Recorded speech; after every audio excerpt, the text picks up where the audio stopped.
Pues ahí están las tres cruces puestas para recordarnos que la Semana Santa tiene ese hito central, el Viernes Santo, la crucifixión, y en Salamanca la escenificación del descendimiento que lleva a cabo esta cofradía de la Veracruz, que desde su capilla, desde lo que se llama Capilla de la Veracruz, que para nosotros es una iglesia más, pues con esta nueva configuración que ya estrenó el año pasado tras la salida de la comunidad de religiosas de clausura, que la había habitado pues, prácticamente en el último medio siglo, pues ha retirado la reja y algún otro elemento y ya ha quedado pues como una iglesia al servicio de la cofradía. Y ahí sale, mientras están expuestos los pasos que ya formarán parte de la procesión del viernes, esos célebres azotes de Alejandro Carnicero, ya tenemos esta procesión que es, bueno, la venimos considerando el prólogo de la Semana Santa. Es verdad que últimamente pues hay más actos, hay Vía Crucis, hay traslados populares, hay salidas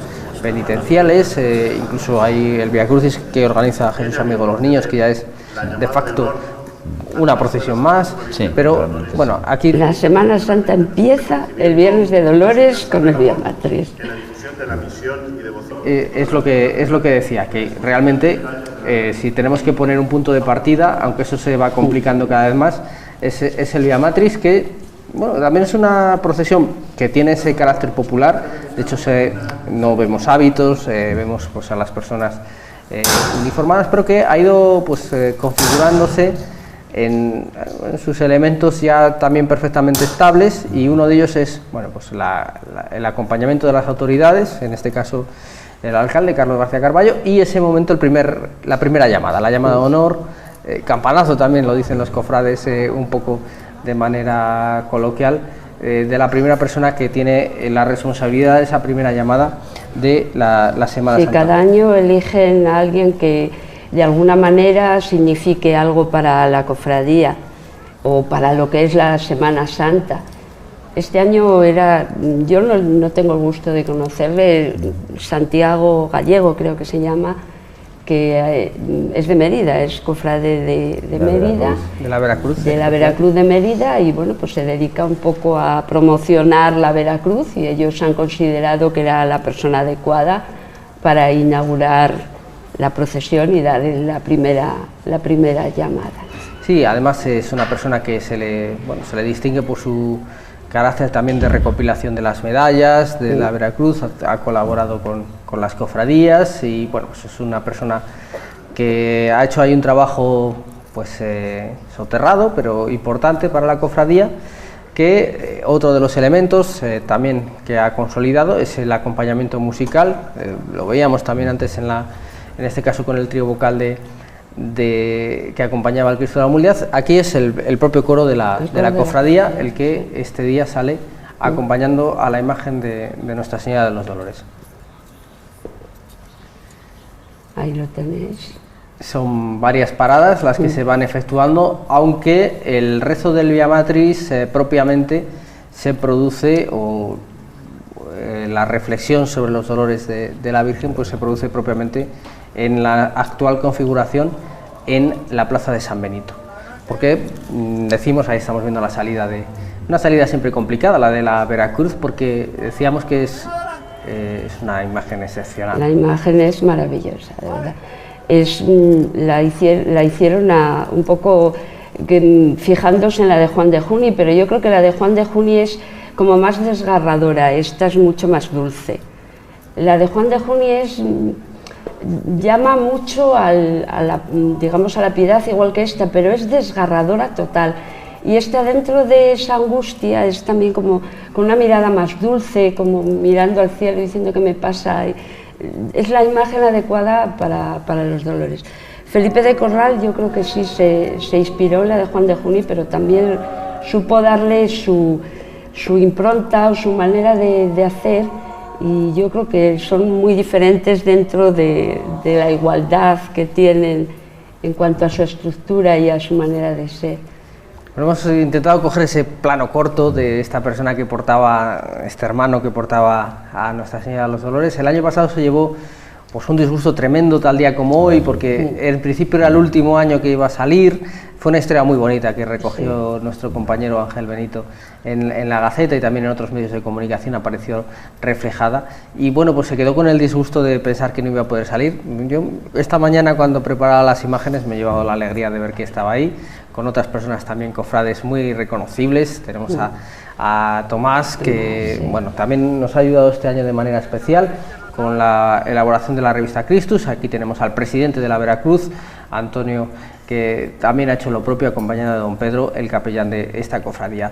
Decía Fran que esta imagen, que el tema Felipe del Corral que introducía Marisa es lo que viene en las guías, aunque es un elemento en franca discusión por las características de una persona que no precisamente ha pasado a la historia por la calidad que tiene esta imagen. Es prácticamente inaudito que fuera así. Si alguien fuera capaz de hacer esta obra, que no se le conociera más.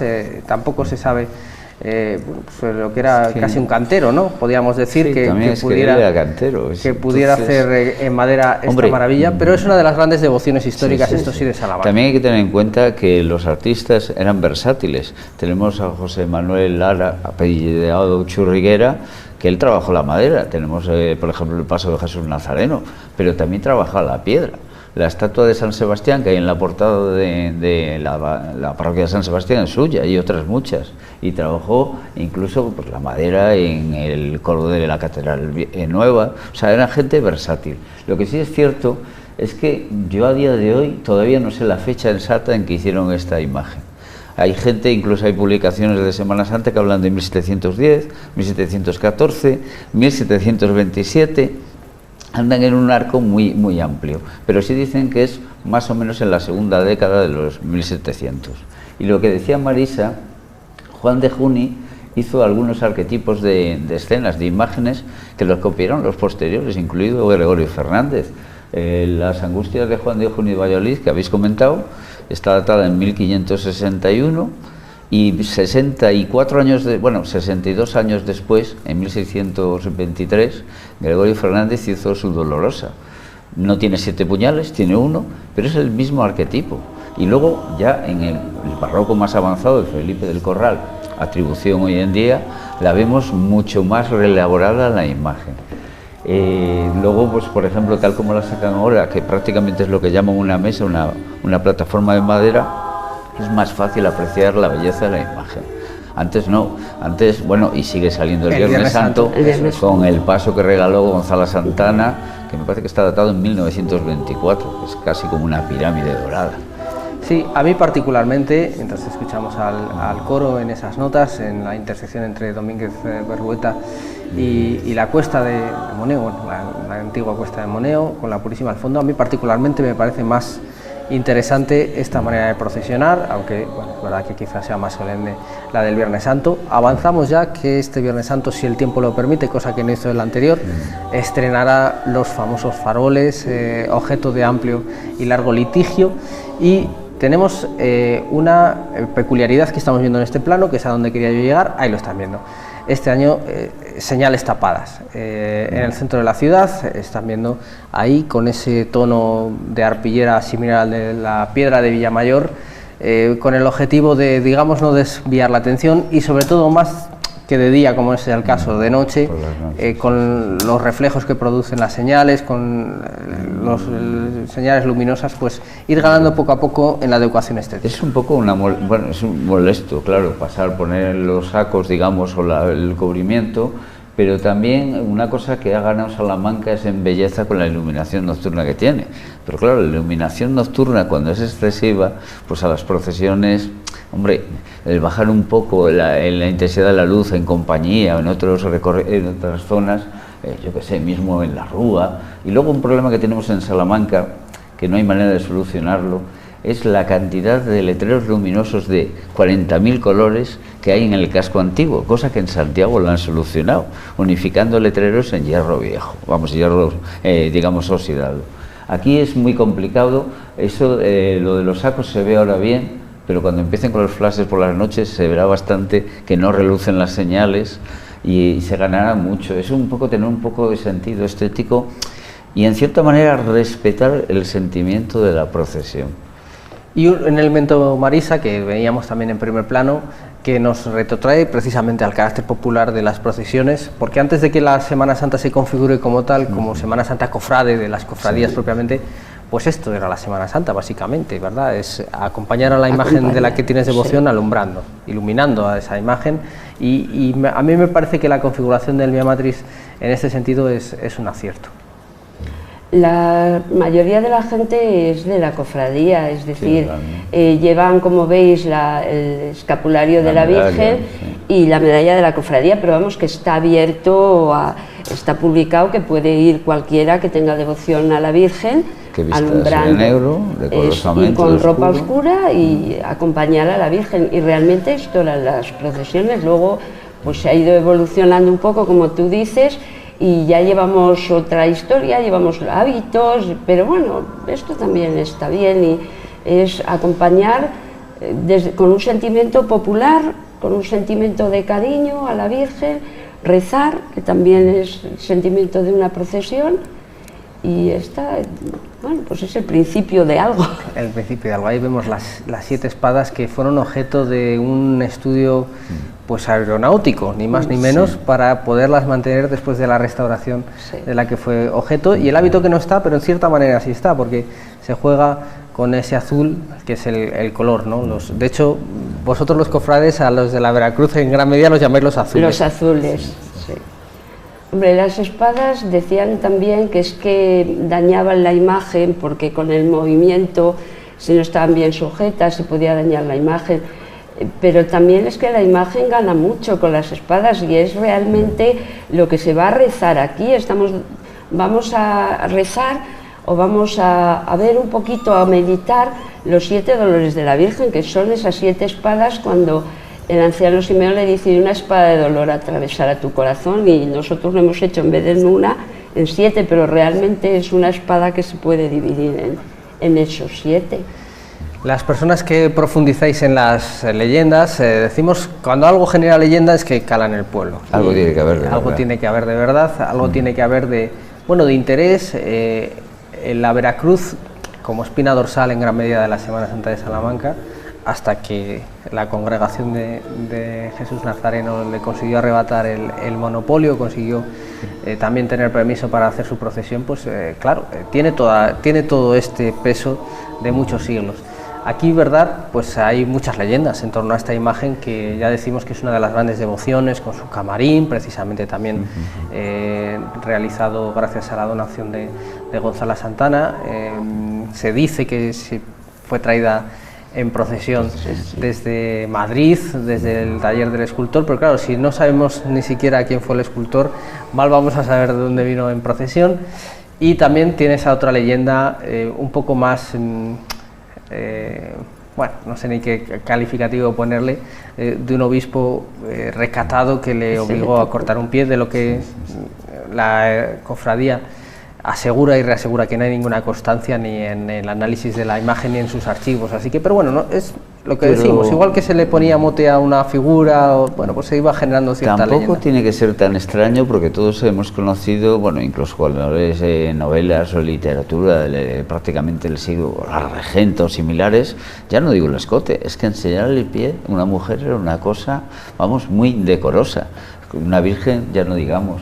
De todas maneras, no hace mucho leí un informe, creo que fue el año 2000, cuando Uffizi restauró la imagen, y había también el anexo del estudio de la sociedad aeronáutica, etcétera, por lo de la tensión de las espadas.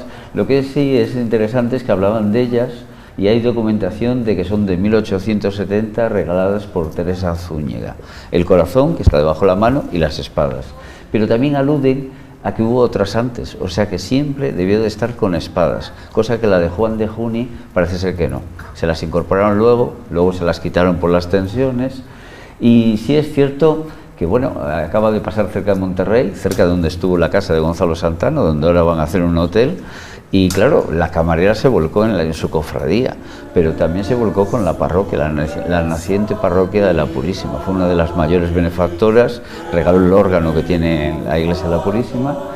Y lo de las leyendas, hombre, yo las leyendas son leyendas hasta que empiezas a encontrar algo de verdad, y si le cortaron el pie, yo a mí no me extrañaría lo más mínimo.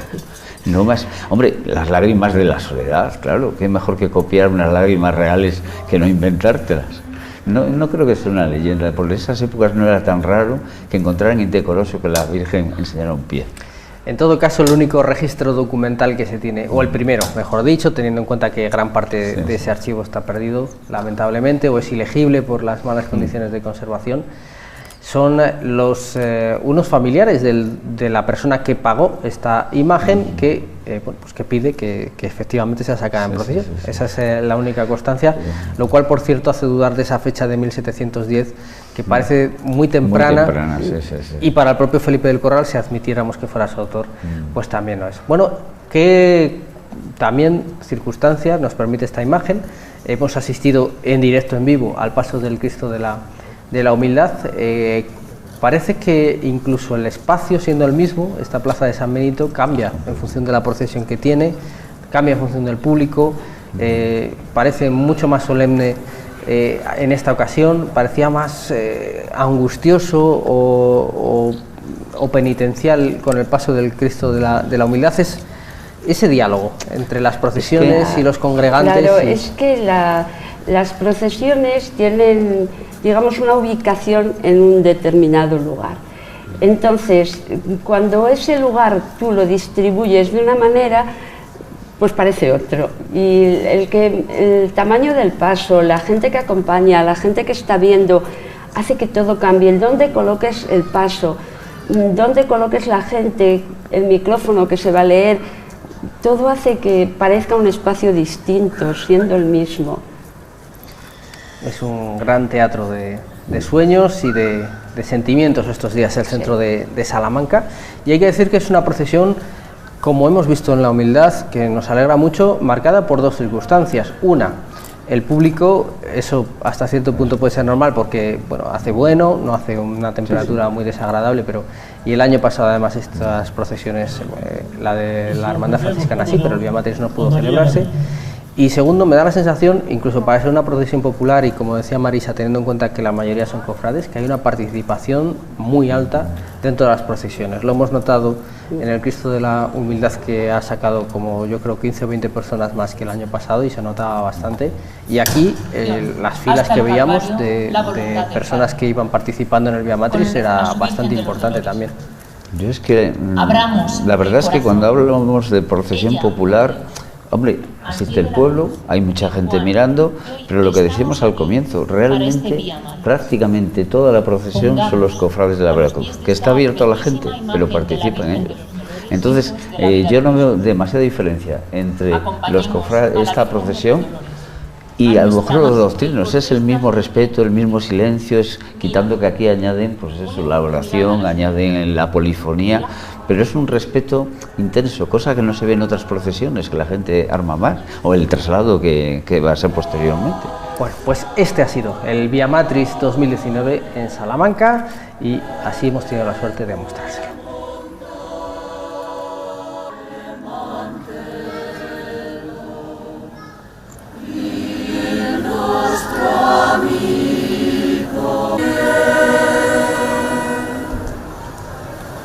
Israel, y a ti misma una espada te atravesará el corazón. Escuchábamos de fondo esa profecía de Simenón que efectivamente nos recordaba Marisa, el Vía Matriz que proponía con los sones del Stabat Mater reflexionar sobre los dolores de una madre, que en el fondo es reflexionar sobre los dolores de la humanidad. Era el prólogo de la Semana Santa.